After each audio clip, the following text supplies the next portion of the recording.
तुम्हें शिकस्त भी होगी तो बुलडोजर की तरह तुमको शिकस्त होगी। आज इख्तिदार तुम्हारे पास है, अरे सत्ता किसी के पास रहने वाली नहीं है। बीजेपी वालों, इंदिरा गांधी भी यही समझती थी कि मैं हूं, मगर इंदिरा गांधी चले गई, दूसरे आते हैं। आज योगी और मोदी यही समझते हैं कि हम हैं तो भारत है। नहीं, भारत इनसे बड़ा है, देश उनसे बड़ा है, संविधान उनसे बड़ा है और इस देश की जनता इन तमाम नेताओं से बड़ी है। मेरे अजीज दोस्तों और बुजुर्गों, मैं आपसे फिर से अपील कर रहा हूं कि आप मजलिस इत्तेहादुल मुस्लिमीन का साथ दीजिए।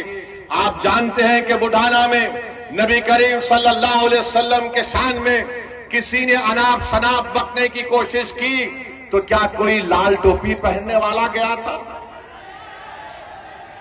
कोई लाल टोपी पहनने वाला गया था? यही हरा कपड़ा डालकर जाने वाले मजलिस इत्तेहादुल मुस्लिमीन के लोग थे। हमारे 19 लोग जेल को गए, मगर हम जब जेल को जाते हैं तो हम बोलते हैं कि ससुराल में गए हैं। और ये तो हजरत यूसुफ अलैहिस्सलाम की सुन्नत भी है। बड़े बड़े लोग जेल को गए और जब जेल से निकले तो बड़े नेता बने, मगर भैया जेल को नहीं जाते। आजम खान जेल को चले गए, अब्दुल्ला जेल को चले गए, मगर भैया नहीं जाएंगे। भैया के बारे में बोलेंगे ले दरी बिछाओ, जवानी कुर्बान। अब मालूम हुआ कि आज रोड शो करने आ रहे हैं।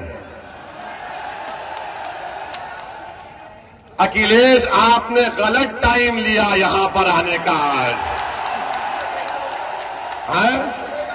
अच्छा, मालूम हुआ कि भैया ने कहा कि अब शेर के धार के सामने कुछ नहीं कर पाएंगे तो कैंसल कर दिए वो। तो इसका मतलब समाजवादी चुनाव हार चुकी है, मान चुकी है। आप ये बात समझ लीजिए। तो आप 20 तारीख के दिन अपना एक एक वोट पतंग के निशान पर बटन दबाएंगे इंशाअल्लाह। इंशाअल्लाह बोल दिए। फिर यहां हम जाने के बाद इबलीस के लोग आकर कान में खुसखुस करेंगे, ये अरशद राणा जीता तो क्या होगा, क्या फर्क पड़ जाएगा, भाजपा जाएगी। अरे भाई, भाजपा आई मेरी वजह से नहीं आई, इन लोगों की वजह से भाजपा आई है। हम क्या, अच्छा यहां पर यहां का सांसद आरएलडी का है नहीं है? आरएलडी का है ना, बिजनौर के।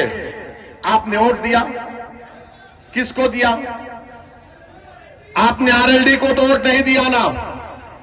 कितनों ने नहीं दिया तो उठाओ। अच्छा, आप ये बोलेंगे हमारे भाषण के बाद ओवैसी आएगा तो आरएलडी बीजेपी जीत जाएगी। मेरा जवाब यही है कि हां, मैं भारत में बैठकर कमला हैरिस को हरा दिया और ट्रंप को जिता दिया। और क्या बोलो, मैं जिम्मेदार हूं। यानी हम यहां पर बैठ जाते नहीं है। ये इनके कांग्रेस के एक नेता बोले हां, ओवैसी लड़ता नहीं है, मगर उसकी भाषण का इतना असर होता है कि हम हार जाते हैं। मेरे भाई, ये सब बहाने हैं। कोई जीत हार चुनाव है, कोई जीतेगा तो कोई हारेगा।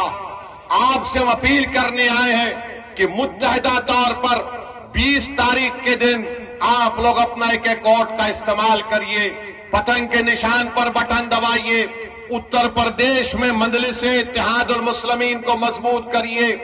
आपके पास एक बेहतरीन कैंडिडेट अरशद राणा आपके सामने है। समाजवादी पार्टी के भी उम्मीदवार हैं, उनके परिवार से उनके बड़े लोग यहां पर सांसद भी रहे हैं, मगर उन्होंने इस विधानसभा के लिए क्या काम किया आप मुझसे बेहतर जानते हैं। मैं आपसे सिर्फ यही अपील करने आया हूं, एक लंबा सफर करके आपसे आया हूं। महाराष्ट्र से निकलकर आज वेस्टर्न यूपी के इस इलाके में से इसलिए आया हूं ताकि आपके दरमियान में खड़े होकर मैं अपनी दिल की तकलीफ को अपने जबान के जरिए तुम्हारे सामने बयान कर सकूं। मैं इसलिए आया कि नाइंसाफी का जिक्र तुम्हारे सामने कर सकूं। मैं इसलिए आपके दरमियान में आया मेरे बुजुर्गों मेरे गयूर नौजवानों, ताकि हमारी आवाज उत्तर प्रदेश के विधानसभा में गूंजे। एक मर्तबा आप मंजलिस के उम्मीदवार को कामयाब कर दीजिए और देखते जाइए कि आपके मसाइल कैसे हल होते हैं। वरना याद रखिए, ये समाजवादी और बीजेपी एक सिक्के के दो रुख हैं, एक सिक्के के दो रुख हैं। मैं करीब से देख चुका हूं इनको। ये चाहते हैं कि, मानते हैं कि मजबूर है, ये कमजोर है, इनको डराओ ये डर जाएंगे।